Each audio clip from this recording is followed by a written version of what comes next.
5 cases where I am limited through only one part. By Krishna's mercy. Athava bahunaitain, kinjhaten tavarjun, vishtabhyaham idam kritsnam, ekangshen sthito jagat. Quote, but what need is there, Arjuna, for all this detailed knowledge? With a single fragment of myself, I pervade and support this entire universe. Lord Krishna, Bhagavad-gita 10:42.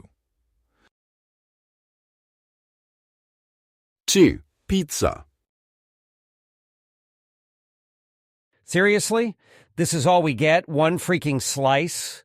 Do you not understand how hungry I am? I have been working all day. It was so stressful. One dumb person after another to deal with. It appears that the smart ones, the people who are with it, who have their stuff together, who are responsible, end up shouldering the burden to compensate for the incompetence of others. It is simply not fair, but I have learned not to complain. There is nothing useful which comes out of raising issues with higher-ups. They simply pass the buck. They are busy with their slide deck presentations, endless meetings, and get-togethers involving other higher-ups. It is like they all meet together to laugh at the rest of us, who have to handle the menial tasks, which actually make the company work. All I ask is for some nice food at the end of the day, something to make the trouble worth it. Without this reward, I would have no incentive to continue. And now you tell me that I can only eat this one slice of pizza? I am ready to devour an entire pie. This is an insult. 2. Tool. What am I going to do with this? Yes, I understand that it is a hammer.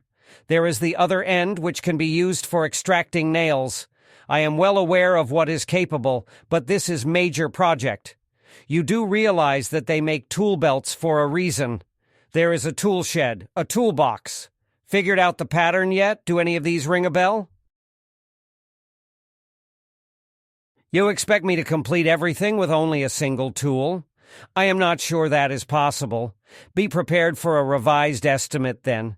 This will take a lot longer. The job will not be up to standard. You are severely handicapping me. 3. Computer monitor.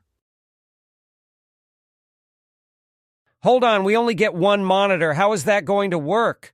What if I am in a meeting and I need to look up something? What if I want to log into a web app while I am simultaneously presenting? What if my eyes need a break? How are we supposed to get any tasks accomplished in a timely manner? You people are so cheap. You have so much money available for the higher-ups. You waste thousands of dollars on high-priced office space in an upscale part of town so that you can impress your friends. And you can't spare some extra change for a second computer monitor for the employees? Shameful. 4. Room. I have to stay here an entire week. No other rooms? It is like a studio apartment, but really tiny. How is this any different from a prison cell? This is going to be absolute torture. I might not make it. Someone will have to come and rescue me. Theme drum. You do realize there is a reason people carry what is known as a drum kit. This is an ensemble of various drum types, different heads, different sizes, each one making a unique sound. Some are positioned for the feet to strike. Others are kept higher up so as to allow room for full vibration. I will not be able to do much with this single drum. People will get bored of the sound. I can try my best to vary the intensity of the strike. Maybe if I hold the drumsticks differently to create some variation. But I am not making any promises as to the quality of the output. These issues only make sense as there is a limitation based on sheer volume. The numbers do not add up. We are expecting something more, but told to make do with less. We cannot be expected to accomplish anything great when we have such a dependency on numbers. We can use such commonly experienced limitations to further understand the glories of the Supreme Personality of Godhead. In his personal form, he is known as Sri Krishna. This is God the person, who is the detail behind the otherwise abstract picture. He is the sum collection of everything and more. Whatever concept we think to be the greatest, Krishna is behind it. He is simultaneously the creation and separate from it. He is inside of the atom, but also living eternally in spiritual realm of Vaikuntha. He works diligently at his craft, in whichever task he happens to find, but he is also so relaxed that he is known to always lie on the serpent bed, known as Ananta Shesha Naga. As Krishna describes in Bhagavad-gita, it takes only one part to accomplish the work of the creation, both at the macro and micro levels. There is the beginning phase of creation, but that which gets created also needs to be maintained. It is something like starting a business from the ground up. The business might be only an idea in the mind of an entrepreneur, who then gives the idea shape. They establish a single office or factory to produce a single product or service. As the venture grows, so do the places of business. The single founder obviously cannot expand or divide themselves.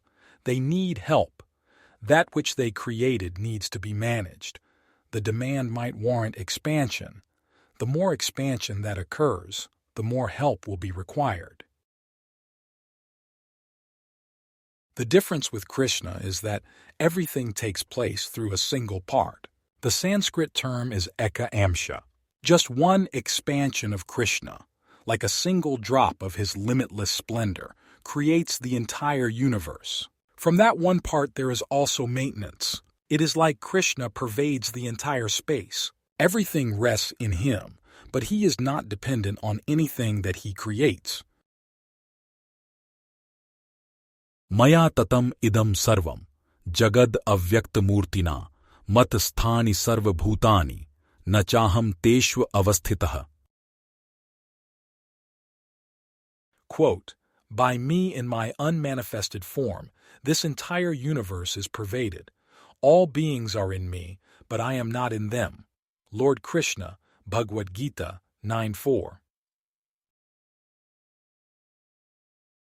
If we take away only this one piece of understanding of the potency of the Eka Amsha, then we have sufficient knowledge of the Absolute. We do not need to delve further into the details, though they are certainly available for study. Vedic literature expands infinitely precisely because of these details, in how we can see the impact of Krishna in every sphere of existence. As His Divine Grace A.C. Bhaktivedanta Swami, Prabhupada explains, everything exists due to the splendor of Krishna. We should never consider that the varieties within the manifest world have an independent or separate existence. The splendor of the world represents but a small glimpse into the splendor of the complete whole, who can accomplish the most amazing through a single expansion of himself. In closing, authority of entire universe commanding, through only a single part expanding, while on the serpent bed to lie, the complex from hardly to try, and through future to maintain, like every sphere to sustain. This knowledge sufficient so, for Krishna as God to know,